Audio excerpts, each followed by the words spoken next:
Okay, so next up is a storytelling piece with puppets. Of course it's with puppets. These are dumb notes. You ever do that? Write a note to yourself and you're like, well, duh. Baking soda, duh. That's a real dumb list. Okay, so I'm not doing well with this intro. Katie? Yeah, I'll just do it. Yeah, that's good. Hello! Hi, I'm Katie. This is Jenelle. We are like puppet best friends. Jenelle lives here in Seattle, but I live in Portland, Oregon, your sister city to the south. And I love stories. I think they change lives. But everybody knows that. I mean, I put on an event in Portland, but I'm not here to plug that event right now. That's like super tacky, right, Jenelle? Super. 13th and 14th is Valentine's Day themed. Anyway, so no, that's not why I'm here. I'm here to tell you about stories and how much I love them. I have a lot of stories to tell, but I suffer from that affliction that a lot of artists have, that I fear nobody wants to hear what I have to say. I've had an amazing life though. I have like an incredible family, supportive friends, super happy childhood, all like the works. Like it's been super awesome, and it's kind of braggy to say that. Yes, thanks, Jenelle. But I've done a lot of amazingly rad things in my life. So I have opened up an art gallery in New York City. I've studied pizza in Italy. I went on a date with one of the Culkin brothers, and I won't tell you which one. It doesn't matter because it was terrible. I shook Michael Jordan's hand, and then I went to his birthday party last year. That was weird. I stood backstage at the Victoria's Secret fashion show. Oh, yeah, it's still braggy. Sorry. And watched Gisele Bündchen's butt get sprayed. Oh, Giselle, it's okay. The tan lines, it's okay. Oh my God, I've been on the beach for so long. That's actually its own puppet show. So I'm not even going to tell you about all those things. No, not tonight. Tonight, I'm doing a show about honoring my parents. Yay! Thanks. Really. I'm a big believer in actually honoring and appreciating what you have when you have it, and I have incredible parents. My dad is born and bred in New Jersey. Hey, fucking Jersey! He's funny.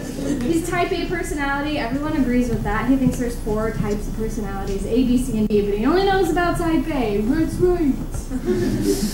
He's the life of the party. In high school, he's the kid that jumped from the 2nd floor into the pool and got everybody kicked out of the party that they had their senior year of high school. He's that guy.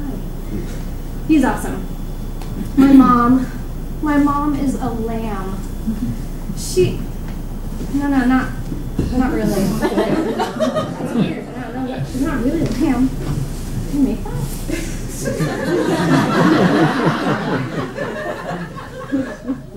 Anyway, she's sweet.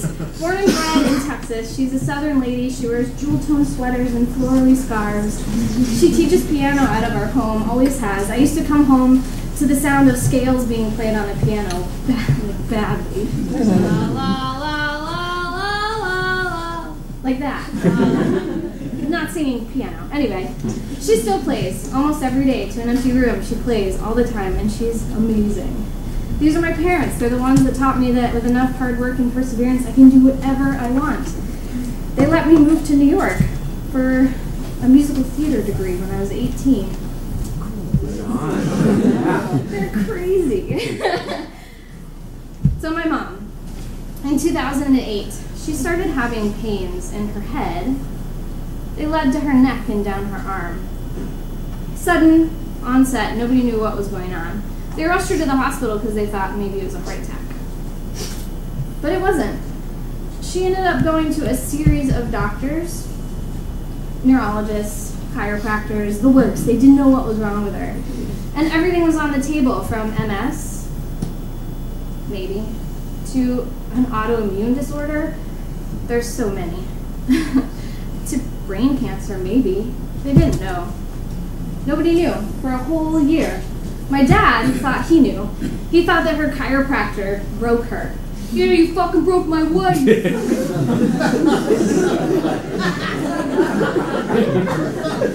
Dad, he's got little holes in all of his t-shirts, you know? He's that guy. But it wasn't. I got a call from my mom 1 year after the pains.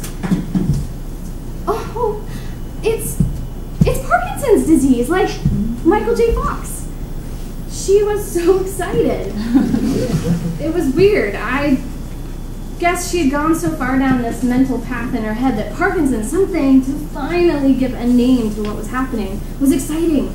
And I was choking back tears trying to figure out like how to react because she was super psyched to be compared to Michael J. Fox. And so there started her journey, her battle. And this woman came out of her that I didn't even know was there. She started researching groups, finding out what was going on, going online. She really hadn't used the internet. And all of a sudden she was a warrior and she was going to figure it out.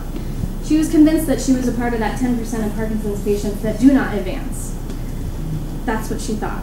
And it's been 5 years. And she struggles every day. But in those 5 years, I've learned something about my mom. And I've learned a lot about Parkinson's myself as well. It is a disease. It affects a lot of people, but hopefully we're within about 10 years of a cure. That's what Oprah says. Well, the people that she has on her show anyway. So maybe I won't even have to tell this show anymore. But I just think about my mom. Basically, anytime I go on a bad second date or I'm house hunting and it's going really poorly, I think about my mom and how she struggles physically all the time to get up out of bed. And I think she's actually not a lamb at all. She's a lion.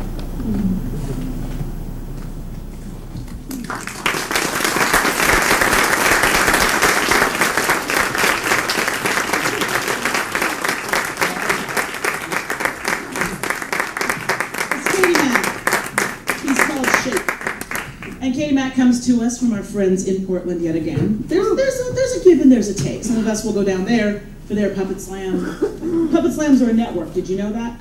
It's not just Seattle. It's like now you do. Nationwide Puppet Slams.